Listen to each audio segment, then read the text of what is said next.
السلام علیکم ورحمۃ اللہ وبرکاتہ نحمدہ ونصلی علی رسولہ الکریم اما بعد۔ میرے بھائیوں اور عزیزوں، حضرت عمر فاروق رضی اللہ تعالی عنہ نے عورتوں کو موٹے کپڑے پہننے سے کیوں منع فرمایا ہے؟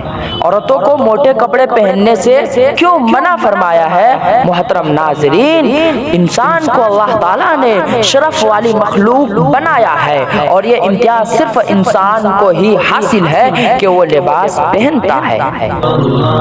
انسان کو یہ شرف بھی حاصل ہے کہ اللہ تعالیٰ نے بعض چیزوں کو صرف انسان کے لیے ہی بنایا ہے اور ان چیزوں کی نسبت اپنی طرف کی ہے جن میں ایک لباس بھی ہے۔ چنانچہ ارشاد باری تعالیٰ ہے، اے بنی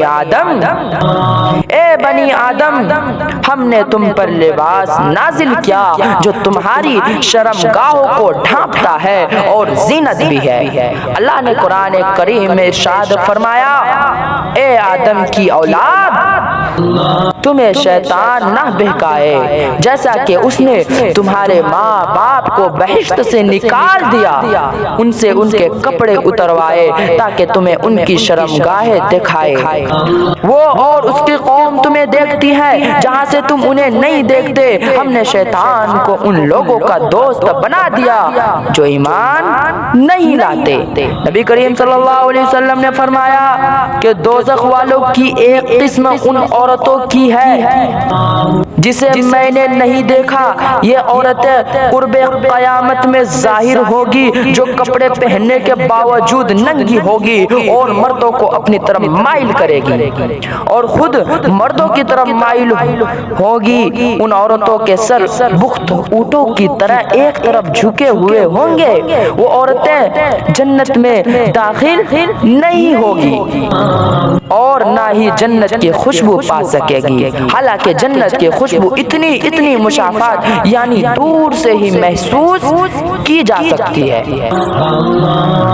اس میں میرے بھائیوں، اس میں عورتوں کی طرف اشارہ کیا گیا ہے جو اتنے باریک کپڑے پہنتی ہے کہ ان کا بدن جھلکتا ہے، یا اس طرح کپڑے پہنتی ہے کہ جسم کا کچھ حصہ چھپا رہتا ہے اور کچھ کھلا رہتا ہے، جیسا کہ آج کل ساڑی اور بلاؤز کا رواج ہے، یا دوپٹے سے اپنے پیٹ اور سینے وغیرہ کو ڈھانکنے کی بجائے اس کو گلے میں یا پیٹھ پر ڈال لیتی ہے۔ ان تمام صورتوں میں عورت بظاہر تو کپڑے پہنے ہوئے نظر آتی ہے مگر حقیقت وہ ننگی ہوتی ہے، اور ان کے متعلق ارشاد فرمایا کہ جنت کی خوشبو تک نہ پا سکیں گے۔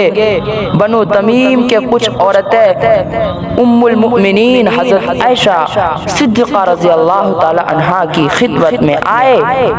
انہوں نے باریک کپڑے پہن رکھے تھے۔ آپ نے ان سے فرمایا، اگر تم مسلمان ہو تو یہ مسلمان عورت کا لباس نہیں، اور اگر تم غیر مسلم ہو تو بے شک یہ لباس پہنے رہو۔ میرے بھائیوں، اس سے معلوم ہوا کہ باریک لباس پہننا غیر مسلم عورتوں کا کام ہے۔ اگر عورت باریک لباس کے نیچے کوئی دوسرا کپڑا جوڑ کر سیے اور پہنے تو پھر اس کا استعمال درست ہے۔ ام علقمہ رضی اللہ تعالی عنہا سے روایت ہے کہ عائشہ صدیقہ رضی اللہ تعالی عنہا کے پاس ان کی بھتیجی حفصہ بنت عبد الرحمن آئے۔ اس وقت انہوں نے باریک دوپٹہ اوڑھ رکھا تھا جس سے اس کا گربان نظر آ رہا تھا۔ حضرت عائشہ صدیقہ رضی اللہ تعالی عنہا نے وہ دوپٹہ پھاڑ دیا اور اس کے بجائے موٹے کپڑے کا دوپٹہ اسے پہننے کو دیا اور کہا، کیا تمہیں سورہ نوح کے احکام یاد نہیں؟ اسامہ بن زید رضی اللہ تعالیٰ عنہ سے روایت ہے کہ رسول اللہ صلی اللہ علیہ وسلم نے مجھے ان کپڑوں میں سے ایک کپڑا دیا جو وحیہ کلبی رضی اللہ تعالیٰ عنہ لائے تھے۔ میں نے وہ کپڑا اپنی بیوی کو دیا۔ رسول اللہ صلی اللہ علیہ وسلم نے دیکھا کہ میں نے وہ کپڑا نہیں پہنا تو فرمایا کیا بات ہے، تم نے اسے نہیں پہنا؟ میں نے عرض کیا کہ وہ کپڑا تو میں نے اپنی بیوی کو دے دیا۔ آپ صلی اللہ علیہ وسلم نے فرمایا اسے کہو کہ وہ نیچے کوئی اور کپڑا لگا لے، مجھے ڈر ہے کہ اس میں سے اس کی ہڈیوں کی ساخت نمایاں ہوگی۔ ہڈیوں کی ساخت اور جسموں کی بناوٹ دو طرح سے ظاہر ہو سکتی ہے، یا تو کپڑے چست اور تنگ جس کا ذکر گزر چکا، یا کھلا ہی ہو لیکن اس کی بنائی ایسی ہو کہ جسم کے اعضاء کو نمایاں کرے، جیسے بعض جرسی کپڑے وغیرہ۔ دوسرے جیسے کپڑے کے موٹا ہونے کے باوجود یہ شبہ ہو کہ اعضاء کی بناوٹ ظاہر ہوگی، اس کے نیچے بھی کوئی اور کپڑا لینا یا پہن لینا چاہیے۔ اس کی تائید اس روایت سے بھی ہوتی ہے کہ عروہ بن جابر رضی اللہ تعالی عنہ اپنی والدہ اسماء بنت ابی بکر کے لیے کپڑا لائے۔ اسے دور میں وہ بہت بوڑھی ہو چکی تھی اور بنائی جاتی رہی تھی۔ انہوں نے کپڑے کو ہاتھ سے ٹھٹول کر دیکھا اور واپس کر دیا۔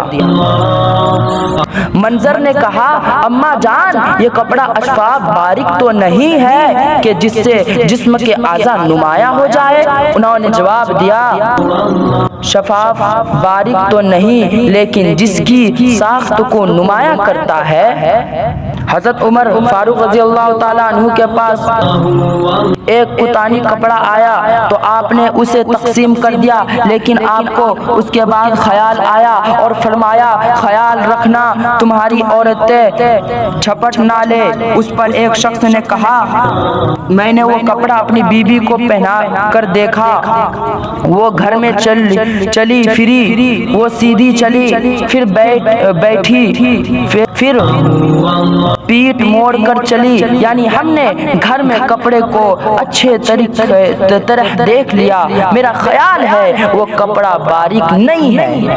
حضرت عمر رضی اللہ تعالیٰ عنہ نے فرمایا لیکن وہ جسم کی بناوٹ کو ظاہر کرتا ہے۔ ان دونوں روایت سے مندرجہ ذیل باتیں معلوم ہوئے، بعض کپڑے موٹے ہونے کے باوجود جسم کے خد و خال اور جسم کے ساخت کو نمایاں کرتے ہیں، بعض کپڑوں کی بنائی ایسی ہوتی ہے کہ موٹے اور ڈھالے ہونے کے باوجود جسم سے چپک جاتے ہیں اور اعضائے بدن نمایاں ہوتے ہیں۔ اس کے علاوہ اگر ایسے کپڑے ہو جو نہ تم جسم کے خد و خال کو نمایاں کرتے ہیں اور نہ جسم کے ساخت کو نمایاں کرتے ہیں تو ایسے کپڑے پہننا بالکل جائز ہے۔ نبی کریم صلی اللہ علیہ وسلم نے فرمایا ننگے ہونے سے بچو اس لیے کہ تمہارے ساتھ وہ بھی ہے کرامن کاتبین جو تمہارے اعمال لکھتے ہیں، جو تم سے جدا نہیں ہوتے مگر تمہارے قضائے حاجت کے وقت تم سے جدا ہوتے ہیں یا بیوی کے ساتھ خلوت کے وقت، لہذا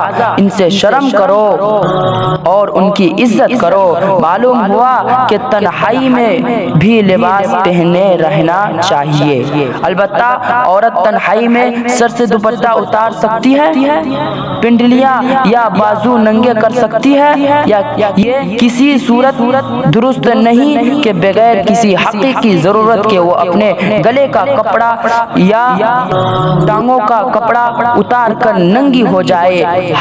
حیا تو اس بات کی متقاضی ہے کہ انسان خود بھی اپنے قابل ستر مقامات کو دیکھنے سے بچے۔